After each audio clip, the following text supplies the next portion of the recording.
Olá pessoal, tudo bem? Hoje é quinta-feira, 7 de janeiro de 2021 e começa agora mais um informativo Coronavírus ao vivo aqui pela TV Câmara São José do Rio Preto.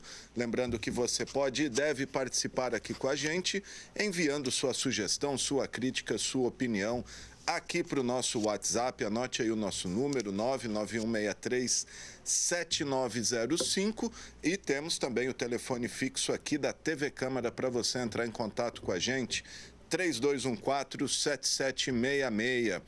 Estamos ao vivo também pelas redes sociais da Câmara Municipal. Estamos lá no Facebook e também no YouTube. Curta e compartilhe nossas páginas que você vai ser notificado sempre que um programa novo estiver no ar.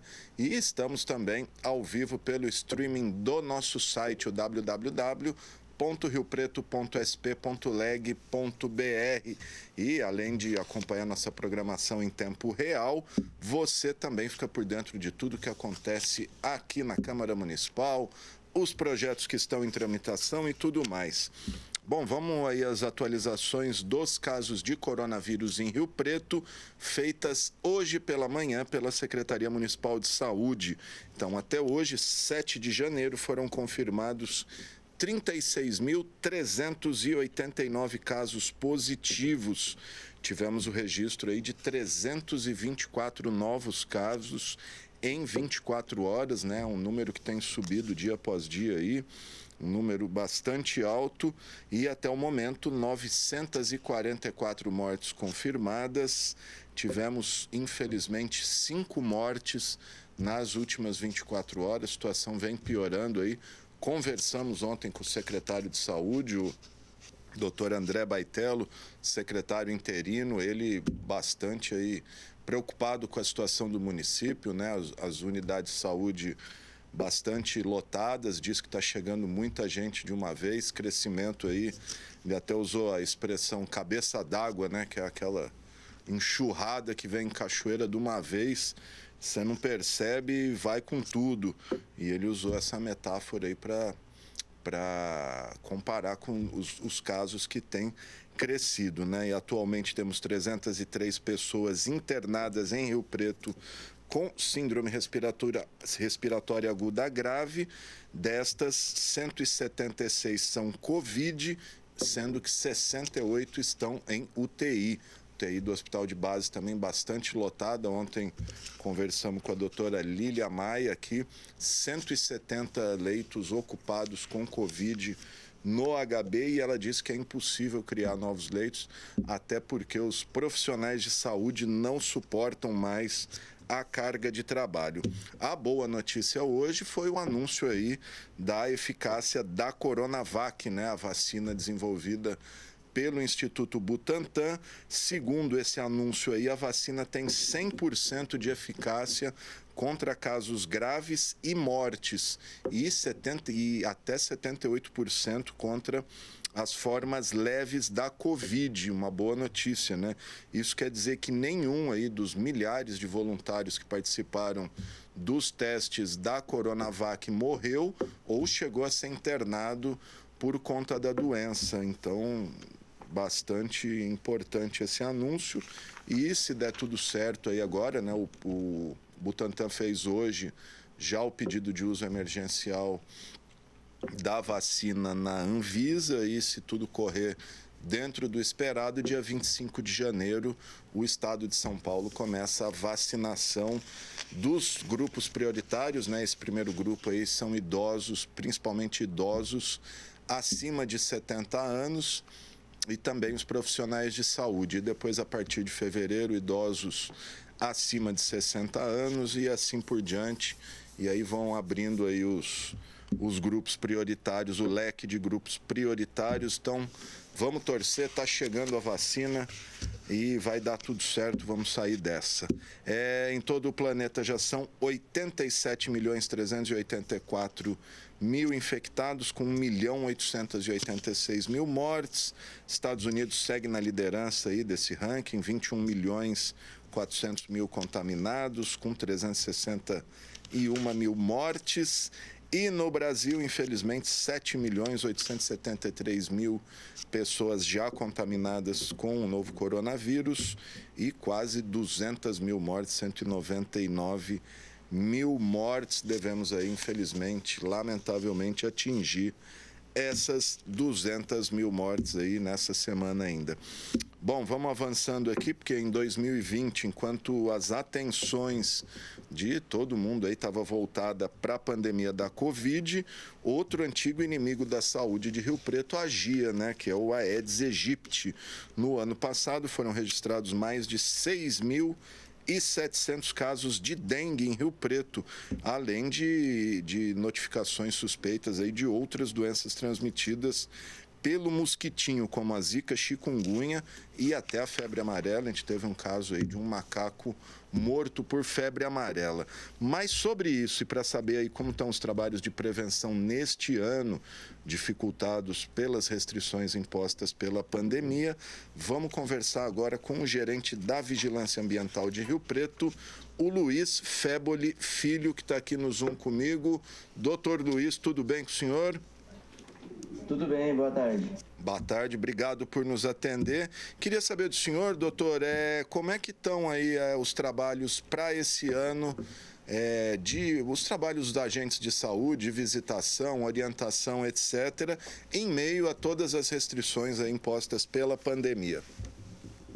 Isso. Na verdade, a gente continua com todo o trabalho de rotina, nada foi paralisado. A única restrição que vem por ordem mesmo de orientação do Ministério da Saúde é que o agente de saúde não adentre ao imóvel do morador. Então, ele passa as orientações ali na parte de fora, conversa com o morador na parte externa e não entra dentro da casa, não faz aquela vistoria como o morador estava acostumado. Mas todo o resto do trabalho continua. Então, a gente continua com o bloqueio nos casos de positivo ou suspeito, continuamos com a nebulização, né? Para cada caso desse também é feita essa nebulização. Continuamos com os pontos estratégicos, os agentes estão visitando todas as borracharias, floriculturas, terros velhos. Essa visita é feita quinzenalmente, isso não parou em nenhum momento, nem desde o começo da pandemia. Então, a rotina continuou. E agora, com essa época do ano de chuva, a gente intensifica esse trabalho. O ano passado a gente teve aí 6.700 casos, é um número mais ou menos dentro da média que a gente tem todo ano em Rio Preto, né? É sempre uma doença endêmica aí. Como é que está o índice Bretô para esse ano e a previsão para esse ano? Porque eu lembro que um ano que o índice estava muito alto, o próprio secretário Aldenis veio na Câmara, alertou que a gente teria muitos casos, etc. Como é que o senhor pode dizer desse ano para a gente a previsão? A gente não espera um aumento acima da média, como foi em 2019, por exemplo, aquela epidemia gravíssima que a gente teve em Rio Preto. A tendência é que 2021 seja parecido com 2020. Nós não temos nenhuma informação sobre um vírus novo circulando, então a gente continua com a dengue tipo 2, que é o mesmo vírus que já circulou nos anos anteriores. Então a gente já tem uma imunidade da população também, isso ajuda bastante no combate. Mas, como você mesmo falou, a gente tem outras doenças transmitidas pelo mesmo mosquito. Então, não adianta dizer só que a gente tem a dengue, né, já controlada, sendo que a qualquer momento a gente pode entrar com um vírus novo, de uma zika, chikungunya, até a febre amarela mesmo. Ok. O índice Bretô já tem esse ano? Vocês já fizeram aí na vigilância? Não temos. Não temos o Bretô. Ainda por ordem mesmo, ainda do Ministério, não foi realizado o último Bretô por conta do Covid. Essas chuvas que têm dado aí, parece que a previsão para esse começo de ano é chuva acima da média. Isso pode afetar algo aí no trabalho? Pode sim. Nessa temporada agora, pensando nas chuvas, a Secretaria intensificou o trabalho, principalmente no ponto estratégico e em campanha. Vamos tentar fazer a população se conscientizar ao máximo, principalmente onde não pode ser visto, né, que são as calhas, telhados, caixa d'água, além dos reservatórios que ficam nos quintais. Esses criadouros são o que mais preocupam a gente. Né? A gente, principalmente de agora até março, abril, é um período muito crítico para a dengue. A temperatura é alta, isso diminui o tempo de ciclo de vida do mosquito. Então, para esse mosquito virar do ovo para o adulto, esse tempo é reduzido, de 7 até 5 dias. isso dificulta muito o trabalho, por isso que a gente sempre bate nessa tecla da vistoria dentro do imóvel semanalmente. O senhor falou que não está tendo essa vistoria interna. Qual que é o prejuízo disso para o trabalho aí dos agentes? Esse prejuízo, ele preocupa, isso preocupa muito a gente, porque como o agente de saúde não está mais dentro da residência, essa responsabilidade vai ficar mesmo a cargo do morador, né? A gente ainda tem pelo menos esse estudo que chegou para a gente agora, de que o ano não vai ter aquela epidemia tão grave, como foi 2019, mas preocupa pela quantidade de mosquito. Então, a gente continua com a nebulização. Cada vez que a gente encontra um caso suspeito ou positivo, a gente faz o bloqueio. E no bloqueio, sim, a gente entra dentro dessa casa, da residência. E na sequência, provavelmente no mesmo dia ou no dia seguinte, com a nebulização, para a gente matar esse mosquito adulto que está já circulando na área, né? Se ele tiver, no caso, contaminado, a gente já segura essa doença ali. Então, a gente está investindo mais nessa parte, porque a gente não vai conseguir mesmo adentrar em todas as residências. Muito bom, gente. Estou conversando com o gerente da Vigilância Ambiental, Luiz Féboli Filho, sobre dengue em Rio Preto, que é um assunto que sempre preocupa. Como é que está? O que o senhor pode dizer a respeito daquela vacina da dengue que começou a ser testada há uns 4 anos atrás na Vila Toninho? Tem alguma notícia disso? Há alguma previsão de vacina contra a dengue? Tem se falado muito da vacina aí da Covid, mas e a da dengue? Como é que está essa história? O senhor sabe? Infelizmente, a gente não tem ainda uma previsão, nada concreto para que seja utilizado isso em massa, né? Eu não tenho os dados, a gente não tem nada que a gente possa apresentar como efetividade, mas a gente tem muita esperança, sim. A gente acredita muito nessa vacina, as pesquisas estão evoluindo bem, então a gente pensa que logo, em questão de tempo mesmo, a gente tenha pelo menos já como indicar para a população que a gente tenha uma forma de combater a dengue por vacina. Mas ainda, a gente não pode especular, mas ainda a gente não tem um dado concreto. A prevenção ainda é a melhor vacina, né? A água parada, né?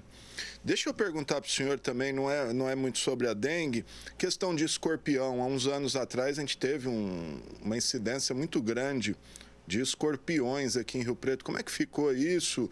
Melhorou? Continua? Infelizmente, ao contrário da dengue, o escorpião, ano passado, ele teve um aumento muito grande. A Secretaria, os agentes estão fazendo buscas ativas, principalmente em terrenos públicos. A gente faz essa busca durante a noite e quantificando isso, a gente faz por períodos e a gente tem encontrado cada vez mais escorpião. E também em cima das ouvidorias, a população liga para nós, né? E a gente encaminha uma equipe para as residências ou para terrenos, imóveis abandonados, onde tem maior incidência de escorpião. Essas ouvidorias também têm aumentado muito, principalmente nos últimos meses, e agora com o calor aumenta mais ainda. Então, na verdade, o combate dessas doenças, eles são parecidos. A gente precisa manter sempre um ambiente limpo. O criador do escorpião é um pouco diferente da dengue, mas ele também se baseia na limpeza. A gente tem que manter um quintal limpo, longe de entulho, tijolo, madeira, telha. Todo esse material é um material de risco para escorpião. Além da rede de esgoto, a gente orienta muito a população, se possível, vedar os ralos, não deixar frestas, principalmente aquela soleirinha de porta. O escorpião ele vai entrar durante a noite, ele é um animal de hábito noturno e, infelizmente, tem crescido na nossa região. A rede de esgoto é um ambiente muito propício ao escorpião, ele é livre de predadores naturais, né? É um ambiente quente, escuro e com as baratas, que é o principal alimento. Então, tudo isso favorece que o escorpião se multiplique. E quando ele sai pelos ralos durante a noite, a população só vê uma parte, mas normalmente quando sai um escorpião, a parte da rede de esgoto já está bastante infestada. E há alguma explicação para o aumento da incidência desse... É um aracnídeo, é isso? Isso, a gente tem estudado aí nos últimos 2, 3 anos um pouco mais a fundo o escorpião. Na área urbana, ele se modificou um pouco em relação aos hábitos, né? Na verdade, infelizmente também, o ambiente urbano foi muito favorável ao escorpião. Nós, seres humanos, nós criamos esse ambiente que favorece muito. Então, não só a rede de esgoto, mas também a gente fornece o alimento para o escorpião, a gente fornece abrigo ao escorpião e nós tiramos os predadores naturais. Então, não tem muito animal dentro da cidade que vai caçar esse escorpião naturalmente. Isso fez com que a população do escorpião aumentasse muito. E a gente só acaba descobrindo isso quando ele sai, né? Como é um animal noturno, difícil de ver, um animal pequeno, extremamente perigoso. Uma espécie que acabou tomando conta na região, infelizmente, a mais perigosa delas, né? É o que se reproduz um pouco mais rápido que as outras, acabou predando outras espécies. Então, no ambiente urbano, não só Rio Preto, mas na nossa região do estado de São Paulo, pelo clima também quente, que favorece o escorpião, ele vem se tornando, sim, uma praga urbana que começou a preocupar muito a gente de alguns anos para cá. E a gente está aumentando os estudos e as buscas, né? Sim. O senhor falou de predador natural. Alguns condomínios compram aquela galinha da Angola. Isso é eficaz? A galinha é um predador do escorpião? Ela é um predador, mas não é nada comprovado a eficácia. O escorpião ele é de hábito noturno, conhecidamente de hábito noturno, e a galinha é de hábito diurno. Então, eles não vão se encontrar num ambiente aberto. A galinha funciona, sim, em alguns ambientes parecidos com rurais, né? Vem daí essa ideia de colocar a galinha. Num ambiente onde o escorpião só tinha folhas para se esconder, a galinha realmente durante o dia consegue ciscar e retirar esse escorpião. Mas no ambiente urbano, a galinha não consegue fazer essa busca na rede de esgoto, ou ela não consegue remover madeira, tijolos, né, entulho. Então, para a galinha, dentro do ambiente urbano, não. A gente não orienta. Aliás, a galinha, ela traz outros problemas. Além do mau cheiro, a galinha pode ser vetor para o mosquito palha, que é transmissor da leishmaniose. Então, não é indicado o uso de galinha como combate ao escorpião. O correto é a limpeza mesmo. Parece que nem veneno existe, né? Detetização, acho que não existe uma prevenção eficaz. Isso. Correto é a limpeza. O veneno, ele pode até ser utilizado, mas é necessário um estudo do local, porque o veneno não mata o escorpião diretamente. Ele precisa ser colocado, né? O escorpião precisa do contato físico com esse veneno. Diferente de você jogar num ambiente para outros animais, o escorpião não vai morrer e a gente pode causar um outro problema. Quando você joga um veneno num ambiente, por exemplo, digamos que um terreno tem entulho ou madeira, você não vai matar esse escorpião, porém o escorpião tem uma sensibilidade grande num ambiente onde tem esse produto e ele vai sair. Então, a gente desaloja esse escorpião. Acontece em muitos casos, a gente faz bastante orientação quanto a isso, inclusive em loco, a gente vai bastante atrás da pessoa que utilizou o veneno e, na sequência, achou muito escorpião. Porque se você joga o veneno, você não mata e você acaba espalhando esses escorpiões pela sua casa. Terrível. Para a gente finalizar, seu Luiz Féboli, a questão de acidentes com o escorpião. O senhor tem, não sei se o senhor vai ter, a gente não tinha combinado isso, mas o número de acidentes o ano passado aqui, se teve alguma morte relacionada a escorpião? O número exato eu não tenho, mas nós não tivemos nenhuma morte, né? Felizmente não houve nenhum óbito no município, mas nós já passamos, se não me engano, de 600 casos de acidentes com escorpião em Rio Preto. Qual que é a orientação para alguém que for, de repente, picado aí pelo escorpião? É procurar ajuda imediata, esperar um pouco, ver se piora? Na verdade, existem muitos mitos em relação a essa picada e acaba atrapalhando muito no tratamento médico. Então, a partir do momento em que a pessoa percebeu essa picada, a dor é muito intensa, bem característica, procurar na hora, assim, imediatamente, uma ajuda médica. Procure uma UPA, principalmente. Basta manter o local limpo da picada, não coloque nada, não amarre, simplesmente mantenha esse local limpo e busque a ajuda médica. Rio Preto tem soro, tem o tratamento indicado aí, né? Tem sim. Rio Preto é uma referência nesse tratamento. Então, a gente já está, as UPAs principalmente, os hospitais de referência, o hospital de base, que é uma referência nesse tratamento também, o pessoal já está bastante preparado para atender esse paciente. Muito bom, gente. Conversei com o gerente da Vigilância Ambiental de Rio Preto, Luiz Féboli Filho. Falamos aí de dengue e também de escorpião, que, pelo jeito, é um problema grave aí ainda em nossa cidade. Seu Luiz, quer falar mais alguma coisa? Fica à vontade aí. Deixa o seu recado para a população, principalmente relação à dengue aí, a importância da prevenção, né? Sim, eu agradeço o espaço. É muito bom falar para a população dessa forma, né? E a orientação é realmente essa busca no quintal, tanto para o escorpião quanto para a dengue, para outros vetores também, outras pragas urbanas, né? Mas a orientação é essa, de limpeza do quintal, busca de criadouros, não deixar material empilhado, não deixar nada que não for utilizado por muito tempo dentro da casa, mesmo dentro da casa, né? Mesmo abrigado. Isso acaba atraindo animais que vão ser prejudiciais à saúde. Só de curiosidade, o senhor falou outras pragas urbanas. Quais seriam outras pragas urbanas nocivas ao ser humano? Hoje a gente atende bastante denúncia com ratos ainda, é uma quantidade grande. Ainda temos pombo, que está se tornando uma praga urbana pela quantidade, atendemos bastante denúncia. Podem trazer tantas doenças quanto o rato, né? Inclusive doenças fatais. Então, por mais que a gente, às vezes, olhe muito para a dengue e agora para o escorpião, mas existem, sim, ainda essas doenças que não são novas e que acabam voltando para a cidade por falta mesmo aí de conhecimento, né? Por falta da gente fazer esse manejo ambiental nas residências. Rio Preto não tem problema com aquele mosquito palha, né? Ou da leishmaniose? Nós não temos problema, ainda não tem, né, nenhum caso humano, né? Felizmente isso está bem controlado na nossa região. Mas existe essa preocupação, sim. O pessoal do Centro de Zoonoses continua fazendo esse inquérito. Então, todo animal que é castrado, a gente faz uma coleta de sangue, faz o exame para leishmaniose. E nós temos alguns casos positivos de leishmaniose em cães em Rio Preto. Então, esses casos, eles preocupam.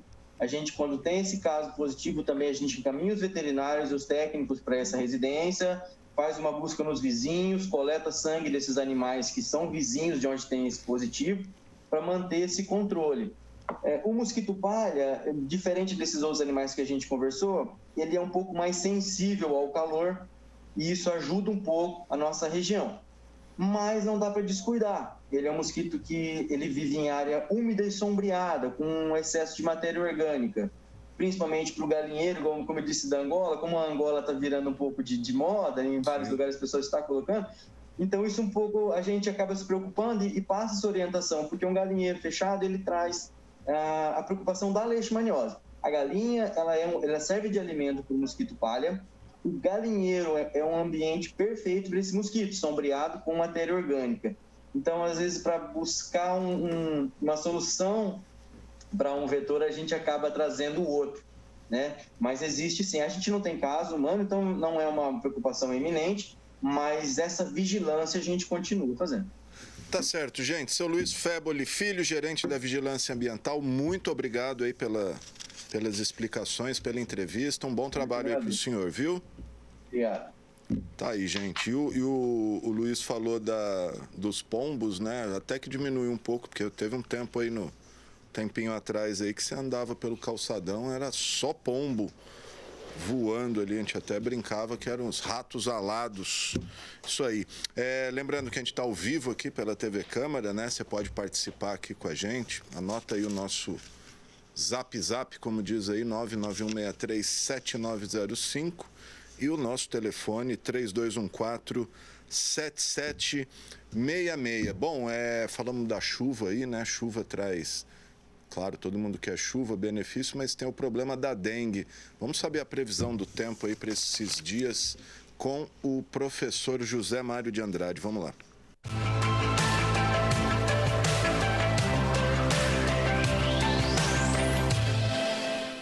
Bom dia, boa tarde, boa noite e um excelente ar para todos nós.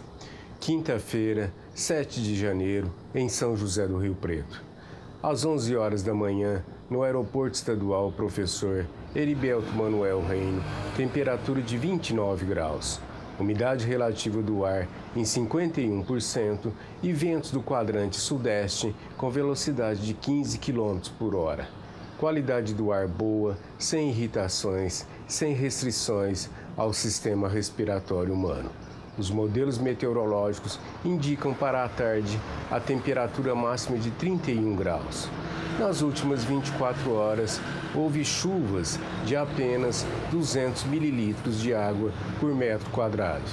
A meteorologia prevê para o dia de hoje possibilidade de 80% de que ocorram mais chuvas com um volume acumulado de até 9 milímetros, equivalentes a 9 litros de água por metro quadrado. No período da tarde, a umidade mínima poderá atingir valores inferiores ao ideal de 60% recomendado pela Organização Mundial da Saúde. O sol nasceu por volta das 5 horas e 44 minutos e deverá se pôr por volta das 19 horas e 3 minutos, perfazendo mais de 13 horas de intensa insolação no noroeste paulista. A radiação ultravioleta poderá atingir valores extremos prejudiciais à saúde das pessoas. As autoridades sanitárias recomendam evitar a exposição prolongada ao sol, evitar a realização de esforços físicos pesados ao ar livre e, principalmente, evitar as aglomerações, pois estamos na pandemia da Covid-19, doença que no Brasil já matou mais de 199 mil pessoas e que diariamente leva a óbito mais outras 1.000 pessoas. Prevenir é melhor que remediar.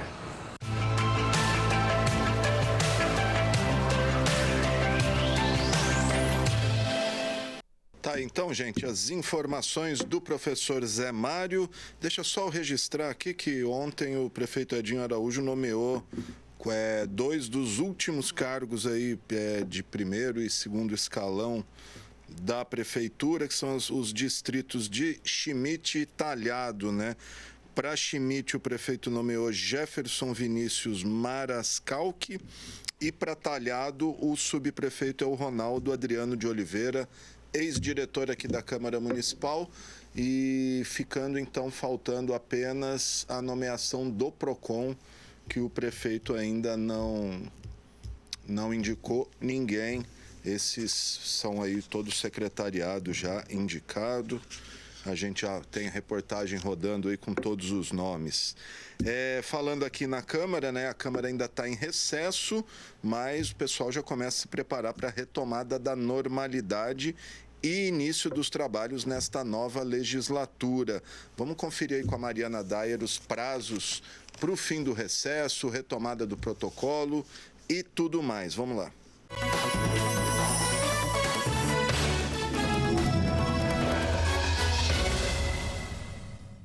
A Câmara de Rio Preto está em recesso parlamentar. Durante esse período, não são realizadas sessões ordinárias e protocolo de novos projetos. Durante o recesso, a diretoria legislativa faz o balanço dos projetos apresentados, das leis aprovadas e arquiva os documentos do último ano. Os vereadores e Poder Executivo podem protocolar novas propostas a partir do dia 13 de janeiro. E a primeira sessão ordinária do ano será realizada no dia 26 de janeiro. O atendimento nos gabinetes é das 7h30 da manhã até às 5 horas da tarde. Lembrando que para entrar aqui no prédio da Câmara Municipal é preciso estar de máscara e obedecer às regras de distanciamento social. Mariana Dayer para a TV Câmara.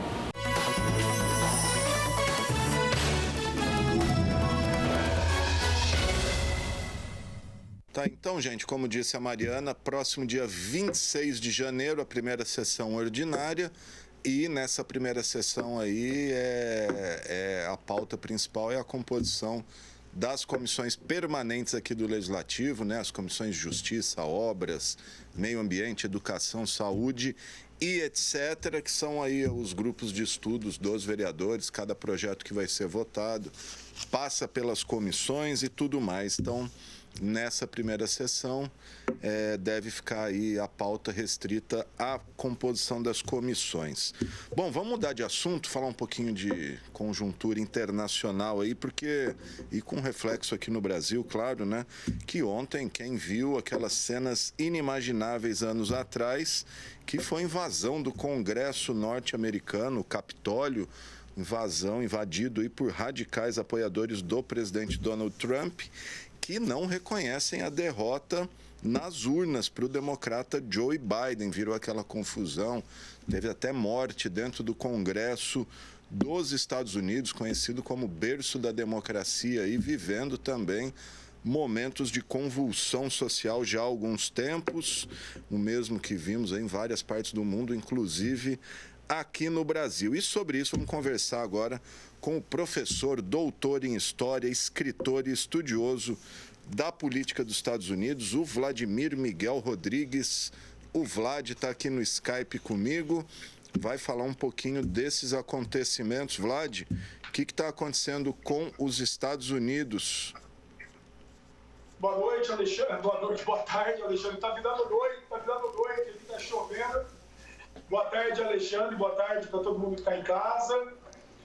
Alexandre, a gente teve um 6 de janeiro histórico ontem. Foi um evento inédito na história norte-americana. É um evento que eu acho que causa muita preocupação global. E, no meu entendimento, esse evento ele é um evento histórico porque foi a primeira tentativa de um golpe de Estado dentro dos Estados Unidos. Em nenhum outro momento na história norte-americana nós tivemos uma invasão do Capitólio. Para você ter uma ideia, na historiografia recente dos Estados Unidos, né, é difícil dizer, se a gente falar contemporânea, porque a história norte-americana, enquanto um Estado independente, ela é da história contemporânea, a única vez que o Congresso norte-americano foi invadido foi na Segunda Guerra de Independência, no começo do século XIX, há mais de 200 anos, quando os ingleses invadiram o parlamento. Então, imagina que numa história dita republicana, de 200 anos, de mais de 200 anos de tradição, nós nunca tivemos um tipo de comportamento como aquele visto ontem. Então, o que aconteceu, eu acho que é inédito e, ao mesmo tempo, para quem se dizia farol da democracia para o mundo, isso mostra que os norte-americanos estão com problemas seríssimos, não só em relação às suas divisões dentro da população civil, como também com instituições que podem, sim, ser golpeadas e serem aí destruídas. Nós estivemos perto ali de um golpe de Estado, Alexandre. Acho que a gente tem até umas imagens aí, vou pedir, enquanto o Vlad está falando, não sei se o Vlad vai conseguir ver, a gente tem umas imagens aí mostrando, e isso aí deu margem até para, eu não sei se ironia ou se verdade, mas o próprio Nicolás Maduro, o presidente da Venezuela, tuitou lá que esse tipo de atitude era impensável, era condenável. Acho que ele aproveitou ali para dar uma espetada também nos Estados Unidos, né? Deu margem, né, Alexandre? Deu margem, porque a gente estava acostumado a assistir isso, infelizmente, em locais que foram ou são republiquetas, né? São repúblicas frágeis. A gente viu isso recentemente, por exemplo, na própria Venezuela, na Bolívia, tá? Na queda do Evo Morales. Em regiões da África, nos Estados Unidos, é inimaginável. Inimaginável. E aí eu te pergunto uma coisa, né? Pode falar, Alexandre. Não, até um outro comentário aí irônico que eu vi, que os Estados Unidos está tão acostumado a levar a democracia para o mundo, mas na pandemia teve que fazer em home office. Por exemplo, você, dentro da tua trajetória política, você imaginava que algum dia alguém iria invadir o Capitólio para tentar evitar a certificação da vitória do Biden, que era um opositor do atual presidente? Isso é inimaginável. E aí eu fico pensando no seguinte, Alexandre, o que poderia ter acontecido ontem? Porque o que faltou para acontecer de fato um golpe de Estado, um golpe de Estado de sucesso, digamos assim? Porque se a gente analisar os golpes que aconteceram aqui na América Latina, pegando o nosso exemplo como uma forma de fazer comparação, os golpes que aconteceram no Brasil, eles sempre contaram com a participação de setores das Forças Armadas. Então eu tenho ali um general, um grupo de generais que pegam os seus batalhões e simplesmente tomam o poder, fecha o Congresso, prende o presidente da República e começamos um novo período, a continuidade de um período. Por exemplo, eu acho que ontem o Trump ele jogou para a massa, é óbvio, todo mundo já percebeu o tanto que ele veio já criando essa narrativa já há algum tempo, né? Não foi só na eleição, ele já falava disso antes. E aí eu te pergunto se, ao tentar fortalecer essa narrativa, se setores das Forças Armadas norte-americanas tivessem comprado essa ideia, o que poderia ter acontecido. Porque dentro de um movimento golpista, eu tenho as Forças Armadas dando força, a força que é fundamental para que a ruptura constitucional aconteça. Então, isso não foi visto ontem nos Estados Unidos. Sim. E, pelo jeito, não vai acontecer. Então, essa conspiração, esse teor de golpe, ele parou nessas milícias, Sim. nesses grupos paramilitares que dão suporte ao presidente desde a eleição em 2016. Então, essa restrição do movimento evitou a possibilidade de um golpe de sucesso. Acho que a própria equipe do Trump ali não compactua muito com esse tipo de atitude, né? Hoje, uma série de assessores, funcionários da Casa Branca ali, acabaram pedindo demissão diante da atitude dele. E antes teve, acho que uns dias atrás, inclusive, um manifesto assinado por todos os ex-secretários de defesa, tanto republicano quanto democratas, defendendo a democracia aí. Então, parece que houve uma resistência muito forte e, como você disse, do Exército. Deixa eu te falar, o outro fator aí que chamou a atenção, além das fantasias bizarras ali que alguns usavam, camisetas com a inscrição Auschwitz, né? Então, você vê que tinha supremacistas brancos ali também no meio.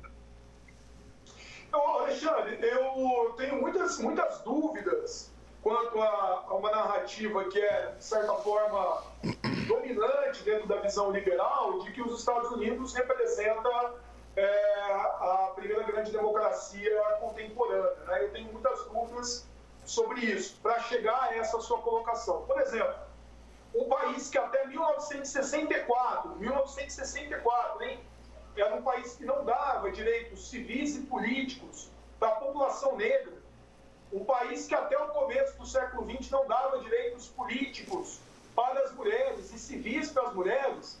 Como que a gente pode realmente cair nesse combo do vigário que esses caras realmente eram a primeira grande democracia contemporânea e eram grandes representantes dos ideais liberais até o começo do século XX? Então, eu acho que a gente tem uma certa falácia aí.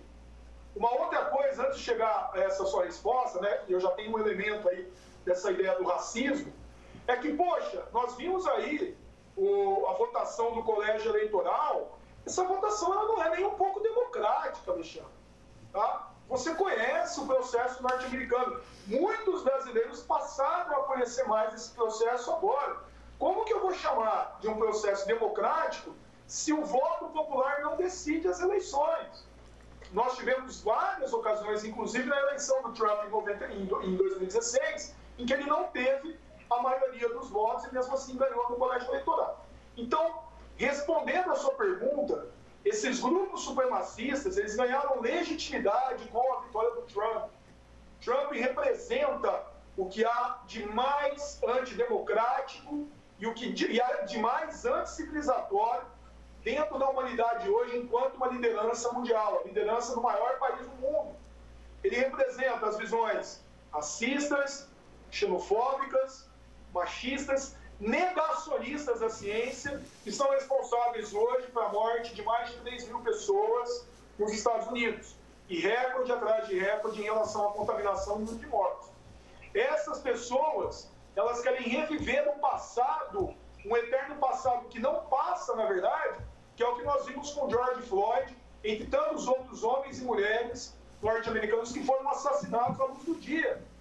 Essas pessoas nunca tiveram respeito pela democracia. Essas pessoas representam a ancestralidade que você viu dos Estados Confederados, das pessoas que foram com bandeira dos Estados Confederados, pessoas que têm simpatia pelo nazismo e são defensores da Ku Klux Klan, que ainda é muito atuante dentro dos Estados Unidos e que nós temos, inclusive, referências de que familiares do Trump participaram. Tá? É interessante a gente lembrar que em 2017, quando aconteceu aquela marcha neonazista nos Estados Unidos, o Trump não criticou e não condenou os supremacistas. Sim. Então, o Trump sempre esteve defendendo esse tipo de pessoa que é contrário à democratização e ao avanço da humanidade enquanto processo civilizatório. Aquela cena daquele cara que eu acho que talvez tenha sido a mais a estética dele com chifre, aquilo também é, Alexandre, indiretamente uma menção ao genocídio que foi praticado às populações nativas dos Estados Unidos. Tá? Porque aquele era um tipo de comportamento muito comum quando um homem branco dominava o patrimônio indígena e tomava dele, por exemplo, pertences e vestimentas. Então, é uma tentativa de resgatar os Estados Unidos, que no passado humilhou e evitou a cidadania de uma parte significativa da população.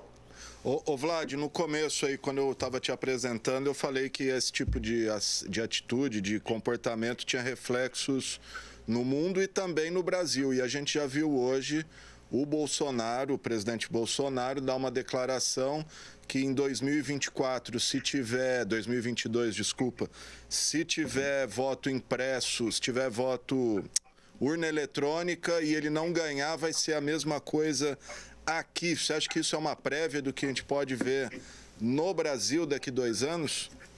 Eu tenho certeza, Alexandre. O Bolsonaro já está criando a narrativa, ele já está criando a visão pronta de uma possível derrota. Está muito cedo para a gente falar em um resultado em 2022. A gente não sabe até lá muita coisa. A gente vai começar o segundo tempo. Acabamos de começar o segundo tempo do mandato do Bolsonaro. Mas, óbvio, como qualquer eleição, você tem 50% de chance de ganhar e de perder.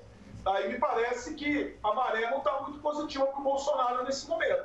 Então, ele está, com certeza, já copiando o discurso e a prática do Donald Trump, só que ele vai ter um agravante nesse instante, porque o Trump está indo embora e ele não vai ter, digamos assim, aquilo que o alimentou e, ao mesmo tempo, alimentou o Trump, porque o Trump, ele pegou esse golpismo do Bolsonaro nesse instante, porque a gente sabe, pela entrevista, pela reportagem da Piauí, que o Bolsonaro flertou com alto golpe meses atrás, quando ele pensou em interferir dentro do Supremo. Então, eu acho que nesse instante, o Bolsonaro está preparando a cama para 2022, uma possível derrota. E aí a gente tem um problema, né, Alexandre? Porque aqui a gente tem um histórico de golpismos e parte, veja bem como eu estou dizendo, para não incorrer em erro, parte das Forças Armadas apoia o Bolsonaro, parte já largou o barco, como nós sabemos, como principalmente integrantes da alta cúpula do Exército. Agora, o grande problema é que tanto o Bolsonaro como o Trump não apresentaram prova alguma de fraude em eleição. O Bolsonaro disse, por exemplo, que na eleição nos Estados Unidos, pelo voto pelo correio, mortos votaram, pessoas votaram 3, 4 vezes. Onde estão as provas? As provas. Não, o próprio Bolsonaro, há um tempo atrás, numa das cúpulas internacionais, ele disse que houve fraude no Brasil e que ele apresentaria provas. Isso já faz quase um ano, estamos aí aguardando as provas. Faz tempo que ele vem com essa narrativa de fraude. E é engraçado, né, Alexandre, porque Bolsonaro foi quase 30 anos como deputado federal, exerceu o mandato de deputado federal durante quase 30 anos, isso contou tanto voto impresso quanto voto eletrônico, e ele sempre venceu. Não só ele venceu com o voto eletrônico, com a urna eletrônica, como seus 3 filhos venceram. Ele se tornou presidente com a urna eletrônica.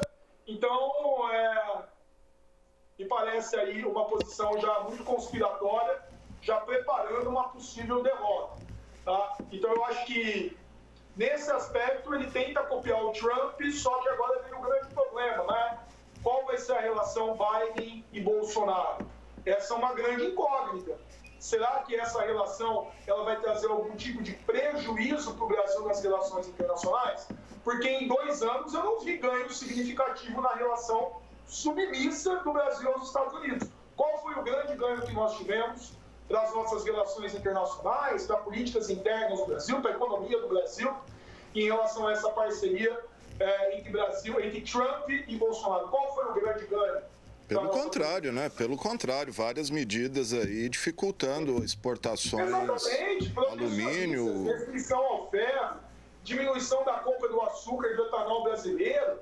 Então, na verdade, quando você tem uma política lambe-botas, o que você tem como consequência é uma submissão e um prejuízo gigantesco para a sua soberania e, consequentemente, para a sua economia. Sem dúvida. Gente, estou conversando com o professor doutor Vladimir Miguel Rodrigues, falando da situação dos Estados Unidos que a gente viu ontem. Ô, Vlad, só para a gente concluir e terminar aqui, passado o susto ontem, aquela situação toda, hoje o Congresso voltou a se reunir, oficializou o Biden. Você acha que é passado, acabou isso ou ainda é preciso ficar alerta com a situação dos Estados Unidos? Eu acho que a gente passa a ter um outro problema agora, Alexandre. Se você pegar o histórico norte-americano, muitos presidentes sofreram tentativas de homicídio ou foram assassinados. Aí você deve recordar do John Kennedy, assassinado em 1963, e o Lincoln depois da Guerra de Secessão. Inclusive, tem até uma questão curiosa, né? Tanto Lincoln quanto Kennedy foram adversários desses supremacistas das suas épocas. O Lincoln, do pessoal do Sul, que foi derrotado e criou depois a Ku Klux Klan. O Kennedy, que era favorável ao movimento negro, que depois conquistou os direitos civis. Eu acredito que o Biden vai assumir no dia 20, conforme o protocolo. Mas eu acho que o Joe Biden deve tomar muito cuidado com a sua vida, porque esse pessoal não vai deixar barato. Trump pode sair, mas o trumpismo vai continuar na política norte-americana, sabe-se lá por quanto tempo. Vai depender também das políticas de Biden, da superação da crise, da melhoria em relação à pandemia e assim por diante, para pelo menos amenizar a pressão desse pessoal, que é muito barulhento e muito perigoso. Sem dúvida. Vlad, obrigado aí, viu, pela mais uma vez você participando aqui com a gente, com seu conhecimento, suas reflexões. Obrigado e tamo junto aí. Eu que agradeço, Alexandre. Parabéns aí pelo trabalho. Um feliz ano novo para você e para toda a nossa querida Rio Preto, todos os nossos telespectadores. Um abraço. Maravilha, tá aí o Vlad falando com a gente aí, ele que entende bastante desse tipo de situação nos Estados Unidos, estuda pra caramba isso. Deixa eu registrar aqui, acabei de receber o prefeito Edinho Araújo nomeando a nova composição da Guarda Civil Municipal. O diretor, o Vitor Cornacchione, é o novo diretor. O coordenador operacional, que antes era o cargo do Vitor, é do Alexandre Montenegro. O corregedor vai ser o Carlos Marcelo Nogueira do Prado e o ouvidor, o Fabiano Sanches. Está aí a nova composição da Guarda Civil Municipal. Lembrando que o novo comandante da Guarda, o civil, é o militar, na verdade, mas ocupando um cargo civil, o coronel Luiz Henrique de Jacinto, ocupando o cargo que antes era que chegou a ser do próprio secretário Amaury Hernandes, né? Houve uma divisão lá, o secretário segue sendo o Amaury, mas a parte da segurança ficou a cargo do coronel de Jacinto e agora o diretor da guarda, o Vitor Cornacchione. É isso aí, gente, e assim a gente encerra o informativo Coronavírus desta quinta-feira, que teve os trabalhos técnicos do cinegrafista Eduardo Farias, do controle mestre Fernando César, o GC da Renata Arantes e a operação do áudio do Flávio Furlaneto. Se você quiser rever esse programa, ele será reprisado logo mais às 9 horas da noite. A gente volta amanhã às 4 horas da tarde com mais informações para você. E hoje, 7 de janeiro, é dia do leitor e da liberdade de culto. Mas a gente termina aí com uma música do Genival Lacerda, um dos grandes nomes do forró nordestino, que morreu hoje aos 89 anos, vítimas de complicações decorrentes da Covid-19. Vamos lá.